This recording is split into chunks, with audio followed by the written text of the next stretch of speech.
Kagulat World.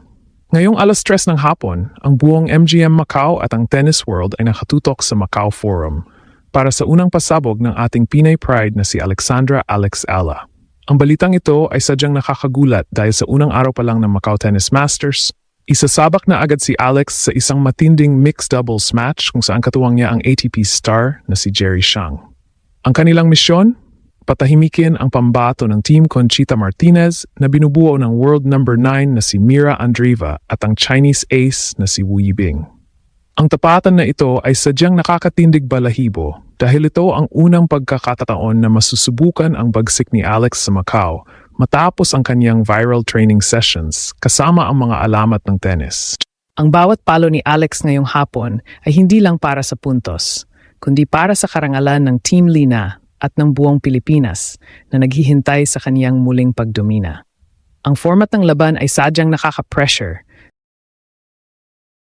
dahil gagamitin ang best of 3 sets na may tiebreak sa final set kung saan kailangan ng 10 points at 2-point lead para manalo. Ang gulat ng mga fans sa Macau ay nanggagaling sa chemistry ni na Alex at Jerry Shang na parehong bata, mabilis, at gutom sa tagumpay. Habang ang alamat na si Lina ay nagbigay ng kaniyang huling instruksyon mula sa sidelines, ramdam ang tensyon sa loob ng stadium dahil alam ng lahat na ito ang prelude sa dambuhalang singles match ni Alex bukas. Ngayong 3 p.m., ang bawat serve, volley at smash ni Alex ay siguradong yayanig sa Macau Forum habang sinusubukan nilang buwagin ang depensa ng world number 9 na si Andreeva. Ito ang simula ng kampanya ni Alex na siguradong mag-iiwan ng marka sa kasaysayan ng Philippine tennis. Dahil sa bigat ng mga pangalan sa court, itinuturing itong Clash of the Titans sa Asia. Ang presensya ni Lina at Conchita Martinez bilang team captains ay nagbibigay ng prestihiyo na tanging sa mga Grand Slam lang natin nakikita. Habang papalapit ang oras ng laro, lalong nagiging maingay ang mga Pinoy fans sa Macau na handang sumigaw para sa ating reyna. Ang tagumpay ni Alex sa mixed doubles ngayong hapon ay magsisilbing malakas na hudyat na siya ay handa na para sa kaniyang singles showdown bukas. Handa na ba ang Macau sa bagsik ni Alex Ayala? Ang sagot ay malalaman natin sa loob ng ilang sandali sa harap ng libu-libong spectators na sabik na makita ang susunod na kabanata ng kaniyang magical year. Sa pagpasok ng 3:00 ngayong hapon, ang Macau Forum ay magsisilbing battlefield para sa isang strategic partnership na hindi pa nakikita sa kasaysayan ng Asian tennis.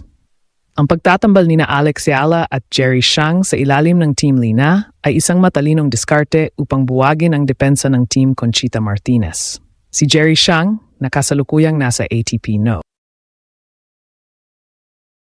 253 at bit-bit ang momentum ng kanyang unang ATP title sa China ay ang perpektong katuwang ni Alex dahil sa kanyang bilis at lefty advantage na siguradong magpapahirap sa return of serve ni Mira Andreeva at Wu Yibing. Ang Ala-Shang duo ay tila isang double-edged sword. Habang si Alex ang nagbibigay ng solidong baseline power at grit, si Shang naman ang bahala sa mga mabilis na reflex volleys sa net. Ang chemistry ng dalawang rising stars na ito ang inaasahang yayanig sa MGM Macau ngayong hapon. Ang taktikal na aspeto ng laban na ito ay nakatuon sa kung paano ini-neutralize ang lakas ni Mira Andreeva, ang World 9 na kilala sa kaniyang pambihirang abilidad na ibalik ang lahat ng bola. Sa mixed doubles, mas mabilis ang tempo at mas maliit ang margin for error. Kaya naman ang plano ni Coach Lina ay gamitin ang agresibong laro ni Alex upang pilitin sina Andreeva at Wu na magkaroon ng unforced errors. Si Wu Yibing, na isang National Games gold medalist, ay hindi rin dapat biruin. Ngunit ang bilis ng paa ni na Alex at Jerry ay ang kailangang armas upang makuha ang bentahe sa tiebreak scenarios. Dahil ang format ay best of 3 na may 10-point tiebreak sa huling set, bawat puntos ay parang ginto ang halaga. Ang gulat ng mga spectators ay magmumula sa kung paano sasabayan ng ating Pinay Pride ang bilis ng mga lalaking kalaban, isang bagay na kaniyang nahasa sa kaniyang mga nakaraang international stints. Bukod sa points, ang laban na ito ay isang mental game para kay Alex. Ito ang kaniyang pagkakataon na basahin ang bawat galaw ni Andreeva bago ang kanilang dambuhalang singles match bukas. Sa bawat bola na ipupukol niya kay Mira, sinusukat na ni Alex ang weak points ng Russian sensation. Ang suporta ni Jerry Shang ay magsisilbing cushion para kay Alex upang mailabas ang kanyang pinaka-agresibong bersyon ng walang takot. Habang papalapit ang oras, ang excitement sa Macau ay nasa sukdulan na dahil ang tagumpay ng Team Lina sa mixed doubles ay magbibigay ng kailangang momentum para sa huling araw ng kompetisyon. Handa na ang ating reyna, handa na ang kaniyang partner, at siguradong hindi magpapahuli ang Pilipinas sa bakbakang ito na yayanig sa buong Macau.